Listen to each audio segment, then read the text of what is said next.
આપણે ઘણી બધી જગ્યા પર કેટલીક વખત ફૂડ અથવા તો ગંદકી માટે ફરિયાદ કરતા હોઈએ છીએ, ત્યારે જ હાલમાં એએમસીએ ઘણી બધી જગ્યા પર દરોડા પાડીને સરાહનીય કામગીરી કરી છે। કાયદેસરની કાર્યવાહી કરીને તેમના જોડે દંડ વસૂલ્યો છે અને જરૂર પડે તો એકમોને સીલ કરીને તાળા પણ મારવામાં આવ્યા છે। ત્યાં જ સ્ટાર ન્યૂઝ 7ની ટીમ રિયાલિટી ચેક કરવા માટે નહેરુનગર વિસ્તારના આવેલ રિયલ પેપ્રિકામાં ગયા હતા, ત્યારે અમે જોયું કે ત્યાં સંપૂર્ણ સ્વચ્છતા અને ગુણવત્તા પર પૂરતું ધ્યાન આપવામાં આવે છે। ત્યાંના જે કર્મચારીઓ હતા તેમના સાથે વાતચીત કરી અને તેમને તેમના કામ વિશે જણાવ્યું કે કેવી રીતે આટલા બધા કસ્ટમરને સાચવીને પણ ત્યાં સ્વચ્છતાનું ધ્યાન રાખવામાં આવે છે।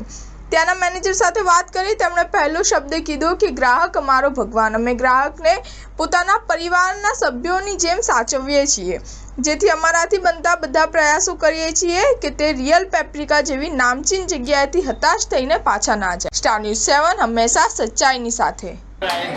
શું નામ છે સર તમારું? વિષ્ણુભાઈ, તમે રિયલ પેપ્રિકામાં કેટલા સમયથી આવો?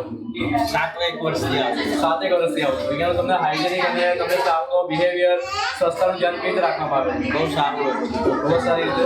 તમે જે ત્યાં કહી રહ્યા છો ટેસ્ટ કેવો? સરસ, બહુ સરસ। અહીં સિવાય બીજા ખાતા જ નહીં। રિયલ પેપ્રિકા ઘણા અનલિમિટેડ વાળા છે, બહુ બધી અલગ અલગ ફ્રેન્ચાઇઝી મજા આવી જાય, ક્વોલિટી મેન્ટેન અને બહુ સારી વાત છે, એટલે બધા મજા